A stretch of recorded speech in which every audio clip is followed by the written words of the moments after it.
Good evening, everyone. This is SMC 1998, question number 25. Okay, so do pause the video now to try it. And without any further ado, we're going to get straight into the question. Okay, so our company logo has a centrally symmetric white cross of width √2. So, I mean, first of all, what does it really mean to be centrally symmetric? I think that's something that highlights itself here. So we have a centrally symmetric white cross, right? So ultimately what that means is, so the centrally part is basically saying that it's, symmetric about the center of our circle, okay? So ultimately what that means is just if I take a point in my white cross, okay, and I rotate it 180 degrees, okay, 180 degrees, not 360 degrees, and then ultimately I'm going to take it to another point in my cross, okay? And the picture will look exactly the same, okay? So, yeah, and I mean, that's fairly obvious, right? Like if I take a point over here, and I rotate it 180 degrees, it will take it to another point in the white cross over here. But ultimately, when I look at the circle, it will look pretty much, it will be exactly the same because it's centrally symmetric. Okay, so it's symmetric about the center, which just means that ultimately take any point, okay, rotate it 180 degrees about the center of the circle or the origin, and effectively that takes it to a new point in the white cross, and the picture looks exactly the same. Okay, so that's really all that it's saying, really. Okay. So we have a centrally symmetric white cross of width the square root of 2 on a dark circle. The dark corner pieces of sides of length 1 is indicated. What's the total area? Okay, so all you have to do is find the total area of all of those sort of shaded regions, right? Which is, I mean, I guess easier said than done, that's for sure. And it took me around 38 minutes to solve this on the second attempt. The first time it took me a very long time. If I even got it, I don't remember. But this time it took me 38 minutes. And my sort of first thought with this problem is to sort of connect up these sort of points here. And when you do that, actually, interestingly, you will get a regular octagon, okay? So although it doesn't necessarily look like it'll be regular, if you just, obviously, here, what you're going to have is you're going to have a right angle triangle, okay, of side length 1. So this is going to be the square root of 2. And this length here is the same as sort of they've given it to us here as √2. And you can just repeat this process around the octagon, and you'll have all side lengths of √2. So what you get is a regular octagon. And, you would think that there is a way to solve it with that. And I'm sure that there most likely is a way to solve it with that. But I don't think that we necessarily need that procedure to solve the problem. But I think it's an important thing to highlight because that sometimes is actually the way to solve the problem, okay? So although it's useless in this scenario, I'm sure that it would be very helpful in other types of geometry problems that come up, okay? So although not necessarily the best trick here, still something that I think you guys should keep in mind as a general trick. Okay, try and form regular structures, right? Regular polygons when you can in the SMC, because it's a lot easier to do stuff with those. And I mean, even if you necessarily can't form a regular polygon, there's still look for things like triangles and like stuff that you can calculate using, for example, the sine rule and the cosine rule. We should be confident with those. And yeah, and like with polygons in general, you should aim to be looking for, I would say, triangles and squares and things like that you can compute the sort of area of or find the lengths of. Things or angles or whatever pretty easily, right? So, but yeah, I mean, if also look for regular polygons, right? So if they do come up, then it would be nice. All right, but the actual thing that you really need to look at here, though, or be wary of, is this sort of central square here, right? And effectively, because we have this sort of because the white cross is centrally symmetric, so whenever you take a point on that white cross, rotate it 180 degrees, you bring it to another point on the white cross, and the circle looks exactly the same. Okay, so because of that fact, we effectively know that the center of the circle is also going to be the center of this square that I'm drawing in here. Okay, so that's a fairly sort of self-explanatory fact, which obviously wouldn't be true if I were to sort of shift it over here. In which case, it wouldn't be centrally symmetric, right? Because obviously, then my white cross, when I rotate the picture 180 degrees, I don't get the same picture. I get a different picture. So it's not centrally symmetric in that case. Okay, it's probably it's symmetric most likely about some other point, right? So yeah, okay, but that's kind of a small detail anyway. But obviously we know the side lengths of this square are √2, and so we can very easily compute, and in fact I'll compute this diagonal, since the way I did it when I answered the question, which is effectively just going to be via Pythagoras, the square root of 2 squared plus the square root of 2 squared. So that's going to give you just 4, and then the square root of that, which is 2, right? So then you have that the side length of the length of the diagonal is 2, okay? And because effectively of the symmetry of the square, right, we can say therefore that the length from the origin to sort of this point here is going to be half of 2, so that's going to be 1. Okay, so we have 1 there, a length of 1 there, a length of 1 here. Okay, and then what we can do is we can connect up the origin like this. Okay, now you might say, where did this come from? To be honest, I sort of just saw this earlier on in the problem, this specific thing that I'm about to do. You kind of do a little bit of experimentation is required, right? There's many construction geometry questions in the SMC where you're not going to get like a very neat construction, but it's going to end up working out. So you do have to explore these like different things. And then you might find that it does end up working out, but you have to try it out, okay? And I could have been completely wrong because I kind of ditched the idea after trying it for the first time, but it ended up to work out fine, okay? So this length here we have is 1, and now what we can do is we can now draw these lines like this, okay? And then we do something like this, like this, like this, like this. Well, actually, we don't even need to do all of that. Actually, we don't need that. That's what I did initially, but I don't think we need any of that, right? All we actually really need is just that slice. That's it. So obviously, now that we have that length is 1, we also have that this length here is 1, okay? And we can calculate the angle here, even though it's kind of horrible to show you because it's not the nicest thing. So effectively, what we have is if you basically, I'm going to just try and zoom in on this. So we have this picture here, which is effectively a triangle. So let me just draw it out in sort of larger form. So we have this sort of triangle like so. Okay, so obviously, we calculate this length as 1. Since that's just the length from the center of the circle, let's call it O, to effectively the sort of edge of this sort of, or sort of the vertex of this sort of corner shaded region over here, okay? And we'll call that A, okay? And then obviously we know the distance from A to some point of the circumference of the circle, call it B, is also 1.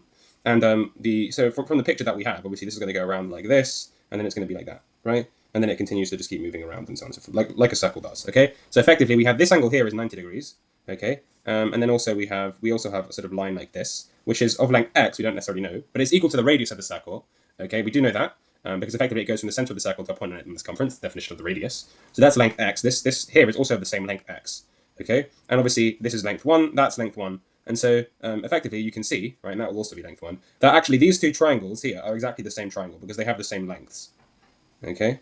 So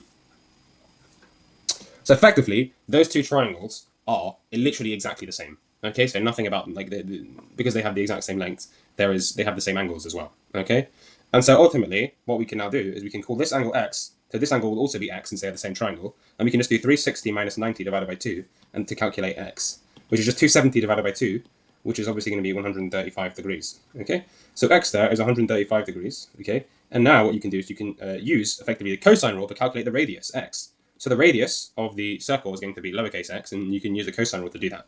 Okay, so the cosine rule then is going to tell you, so cosine rule tells you that obviously x squared, so a squared is going to be this, so a in this case is going to be this length, x squared is equal to 1 squared, add 1 squared, minus 2 times 1 times 1 times cosine of 135, okay? And a neat fact here, which you might just know, or you can effectively show it by looking at the graph, or some other means, is that cosine of 90 plus x is going to be minus sine x, okay?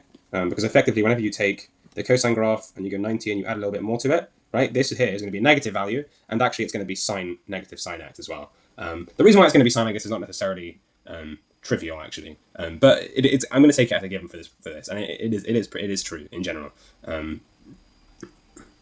Okay, awesome.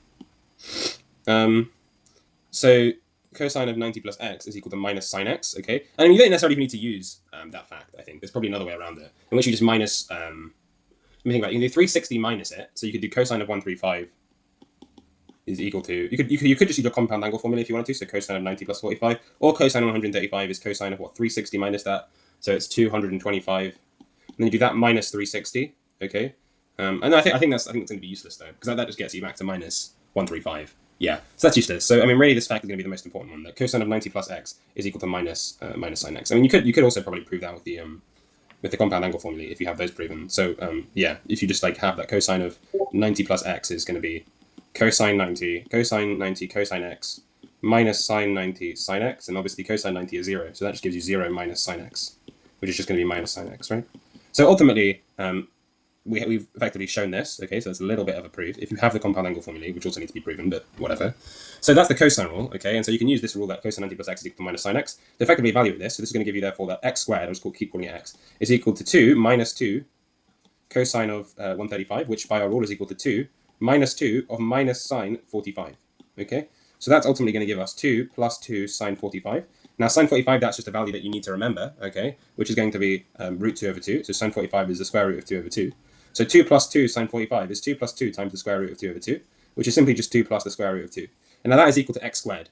So actually x, therefore, is going to equal the square root of that, right? The square root of 2 plus the square root of 2. Since the radius is a length, that's the positive, so we'll take the positive root of that, right? And now all we need to do, so now we have, this is our radius, okay? This is our radius r, radius of the circle, okay? So that pretty much sets us up, because now we have a lot more information about the system, about the geometry of this problem, right? So we're going to have that, we're going to have this over here, and then we also, from this, well, we know that this is obviously an isosceles triangle, right? So that's 135 degrees, and this is going to be 135 minus, 180 minus 135, which is 45 divided by 2, 22.5. But this will be the same as this angle up here, if you can see what I'm talking about. Let me just make it very clear. I'm talking about this. Effectively, this angle here is going to be the same as this angle here, right? And so those two will both be 22.5. So you'll have 22.5 times 2, and that just gives you a total angle of 45 there. So this entire angle here is just 45 degrees. Okay, and then this is effectively just like a sector, right? It's like a sector. So you do the area of the sector and then minus the 2 times the area of one of the triangles, since the triangles are the same, so they have the same area. Okay, so therefore the area of the sector, so area of sector, right, is given by in degrees. So it's going to be 45 over 360, right? You always do that ratio. So whatever the angle effectively here at the origin, or sorry, at the center, is equal to, so this angle here, in this case 45, you always do that over 360 in degrees. Then you multiply that by just the area of the circle, which is obviously pi r squared. So r squared here is going to be 2 plus root 2. So you can just do pi times 2 plus root 2. Okay? And 45 over 360 is 1/8. Okay, so we can simplify that. That gives you 1/8 pi times 2 plus root 2. Okay? And now what you need to do is, so that's the area of the sector. Then you have the area of the triangle, so area of the triangle, which is going to be equal to, by the area of the triangle in terms of sine, it's going to be a half AB sine C. And we can use these lengths here, the length which is of length 1.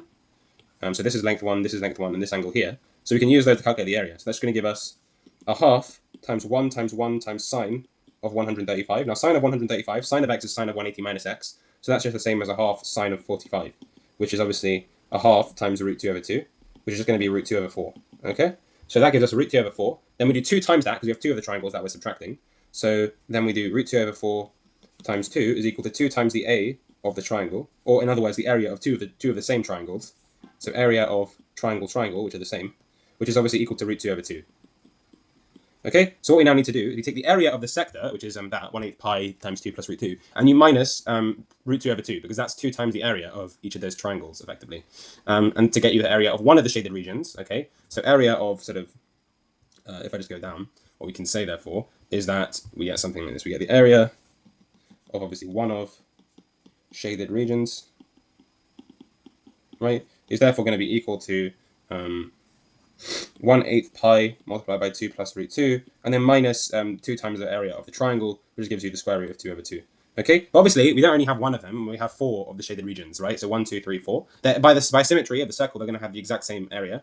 Okay, so we can just multiply this by 4. Okay, so 4a is equal to the answer, right? Which is therefore going to be, so it's going to be pi times 2 plus root 2, divided by 2, right? Since 4 over 8 is just 1 over 2, and then minus 2 root 2. Okay, so that is the final answer. That is the area of the 4 shaded regions. If you look up at the answers, that is exactly the answer choice E. Okay, which is the correct answer.